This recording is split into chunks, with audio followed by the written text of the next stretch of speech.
রাজমা বানিয়েছিল ভাপা চিংড়ি, যেটা খেতে আমার কিন্তু দুর্দান্ত লাগে। তার জন্য মা প্রথমে নিয়ে নিচ্ছে এখানে 1 চামচ পোস্ত, 1 চামচ থেকে একটু বেশি সাদা কালো সর্ষে, 3-4টে কাঁচা লঙ্কা আর সামান্য পরিমাণ নুন এবং একটু জল দিয়ে খুব ভালো করে কিন্তু এটা মা শিলের মধ্যে বেটে নিচ্ছে।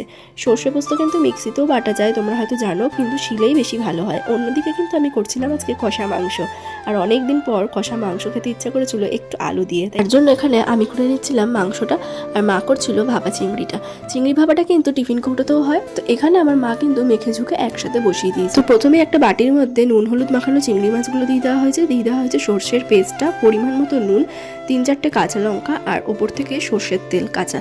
এরপর সব ভালো করে মিক্সড করে নেওয়ার পর সর্ষে বাটার যে জলটা ছিল সেই জলটা দিয়ে কিন্তু খুব ভালো করে মশলাগুলো মিক্সড করে নিতে হবে। এরপর হতে দিয়েছিলাম ঢাকা দিয়ে। অন্যদিকে আমার মাংসটাও কিন্তু রেডি। দেখো এখানে ঢাকাটা খুলে কিছুক্ষণ পর দেখছি চিংড়ি মাছটা কিন্তু ফুটে এসেছে, আর এই জলটা তোমরা যতটা দেখছো এটা কিন্তু একদম শুকিয়ে গেছে, দেখো, কারণ এটা শুকনো শুকনো খেতেই বেশি ভালো লাগে। রেডি আমাদের ভাপা চিংড়ি, দুর্দান্ত লাগে, গরম ভাতে কিন্তু অনেকটা ভাত খাওয়া হয়ে যাবে। তো চলো আজকে তোমাদের সাথে মেনুটা শেয়ার করি। হয়েছিল এখানে লাউ দিয়ে মুসুর ডাল, ভাপা চিংড়ি, আর হয়েছিল কষা মাংস, যেটা তোমাদেরকে দেখালাম। সবকিছু দিয়ে কিন্তু আজকে দুপুরের খাওয়াটা খুব জমে গেছিল। আর আরো সুন্দর সুন্দর রেসিপি পাওয়ার জন্য চ্যানেলটা সাবস্ক্রাইব করে লাইক কমেন্ট করতে ভুলো না।